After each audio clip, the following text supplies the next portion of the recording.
مجمع الأندلس التعليمي، تعلم عصري ملهم بهوية وطنية وقيم إسلامية.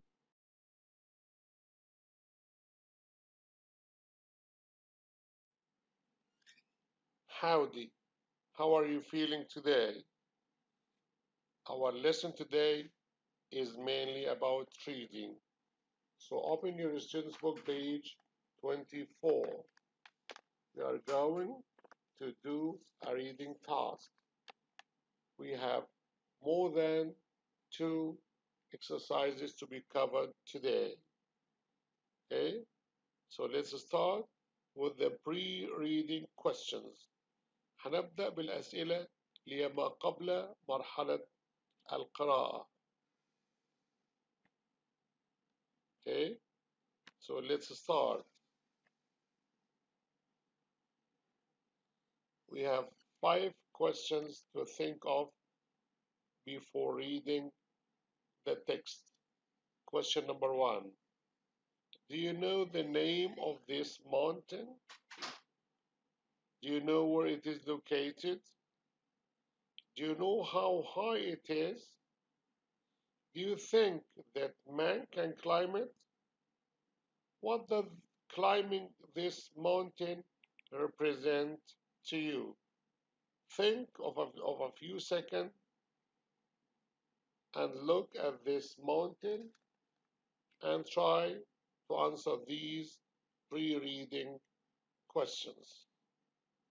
عليكم أن تفكروا في الإجابة على الأسئلة السابقة so as to have an overall idea about the comprehension, about the reading comprehension task that you are going to embark on reading. أود أن تحاولوا الإجابة على هذه الأسئلة حتى تكون لديكم فكرة عن النص الذي ستقرؤونه. Now, let's look at the new words.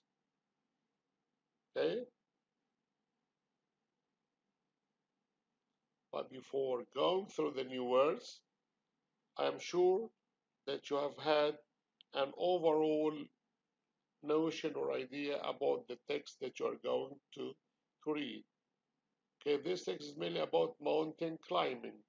So this mountain is called the Everest Mountain.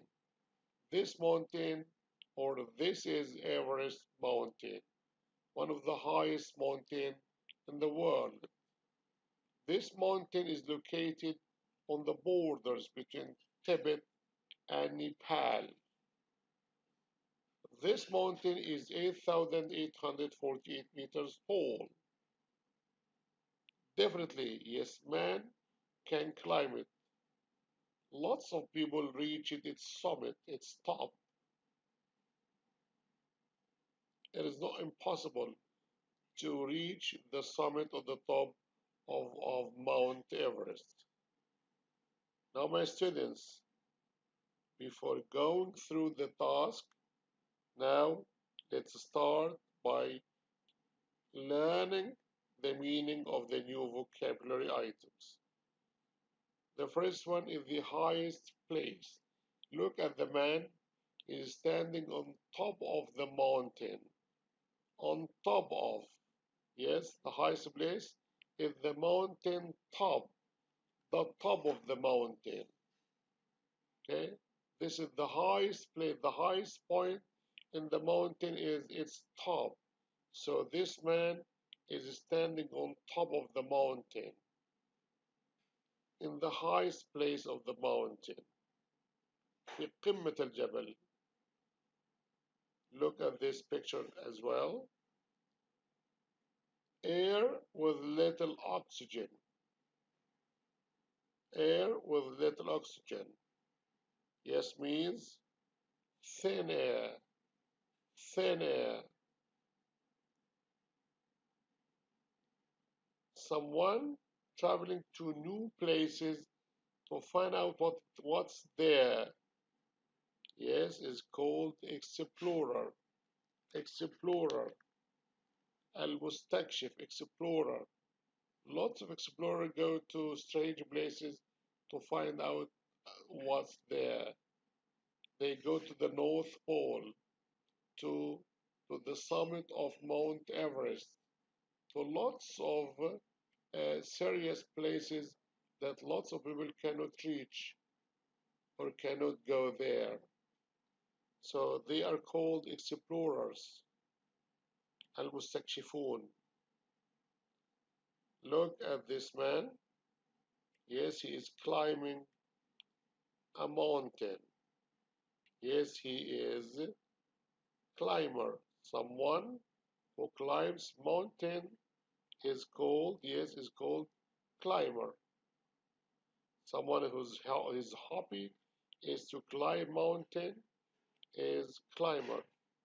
Have you ever climbed mountain? Do you think it's easy?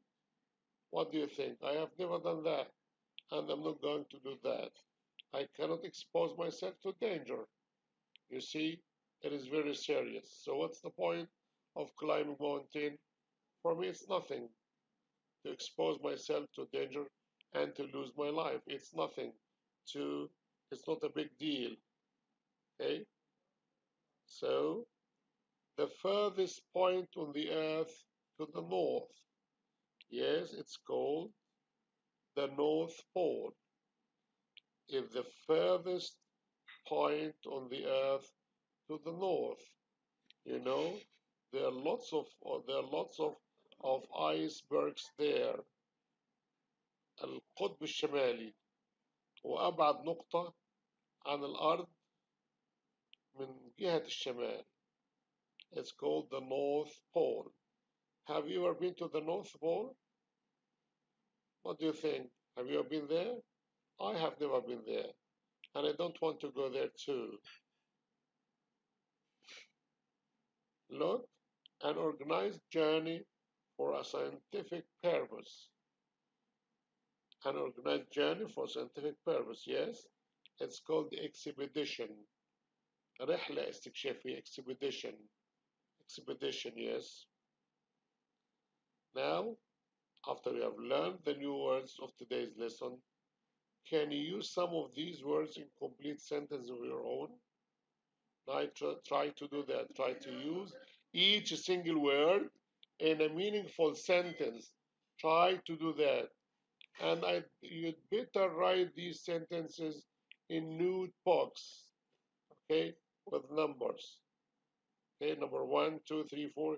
You've got to write complete sentences using the previous vocabulary items. Okay,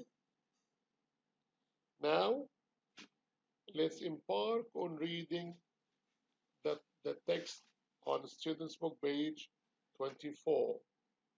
It's titled with Sir Edmund Hillary. You can read you have a few minutes to scan the text for the answer to the questions on your right hand. Okay, exercise C, you have 4 multiple choice questions. You have to scan the text for the answer of each single question. The first question is, the first mountain Sir Edmund Hillary climbed was it Mount Everest, Mount Rubiho, Mount Olivia, or Mount Sealy? Which of these mountain, uh, which of these mountain uh, did Sir Edmund Hillary climb? Now, let's read and check your answers. Which is the first mountain that Sir Edmund Hillary climbed? Yes, it is Rubiho. Rubiho. Okay. Question number 2. Tenzing Norgay was from Nepal, New Zealand, Norway, or Great Britain. Or Great Britain. Britain. Okay. Now you can find the answer in one of these 3 paragraphs. okay, about Edmund Hillary and Tenzing Norgay were the first men to reach, yes, yes, Tenzing Norgay was from Nepal. He was from Nepal, okay? He was from Nepal. You can find that in paragraph number 2, okay? Question 3. Sir Edmund Hillary and Tenzing Norgay were the first men to reach the North Pole, the top of Mount Everest, the South Pole, or both the North and the South Pole. Okay, now go back to the task and try to find out the correct answer to that question. Yes, the answer is Sir Edmund Hillary and Tenzing Norgay were the first men to reach the top of Mount Everest. يصلوا إلى قمة جبل إيفرست. كان هذان المستكشفان هما أول بشر وصلوا إلى قمة جبل إيفرست. They were the first men to reach the top of Mount Everest. Question number 4. Another name of Mount Everest is space of the world, is the top of the world, the mountain of the world, the pole of the world, or the third pole. Yes, correct, the third pole. Now, exercise D. In exercise D, there's a sentence which needs to be understood quite well. You have to read in between the lines in order to understand the hidden implications of this sentence. Excellent students only can do that. So you have to read the task, you have to read the text and try to find out the answer to that question. What does the writer mean when he says they couldn't stay there for very long because the air was thin? Does he mean there wasn't any air at all? Or the air was very cold there? Or there was a strange smell in the air? Or he means there wasn't much oxygen in the air? What does he mean when he say they couldn't stay there for very long because the air was thin? Yes, think and try to answer that question. It means, yes, it means there wasn't much oxygen in the air. Correct. So we have already read in between the line and find out, or you have already read in between the line and found out the hidden implications behind this sentence. Okay? Thin air means there wasn't much oxygen. كان هناك نقص في الأكسجين. This is the meaning of thin air.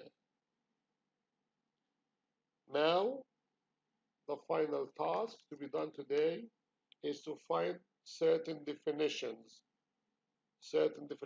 هنصل إلى تعريف بعض العبارات. Definitions التعريف. Okay? So find words in the text to match the definitions below. Then you can check your answers in a dictionary. Number 1. A person who travels to places to explore them. What do we call this person? Now you can find that in the text. Okay, what do we call the person? In the first line, in line number 1.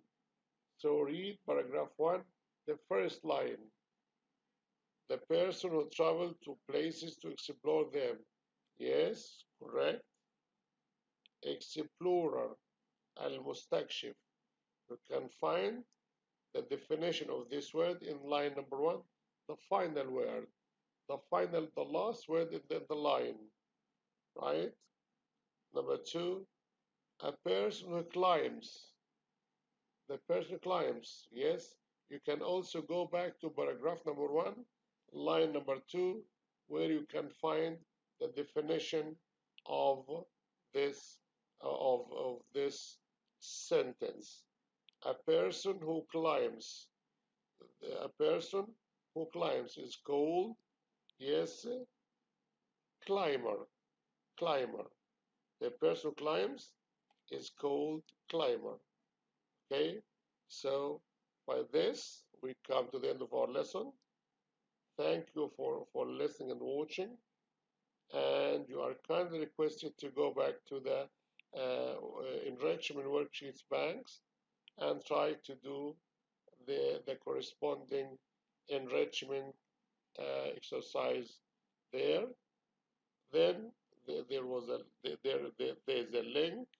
You can copy this link and try to do the game on the word wall. Okay, thank you, my students, and have a good day. مجمع الأندلس التعليمي، تعلم عصري ملهم بهوية وطنية وقيم إسلامية.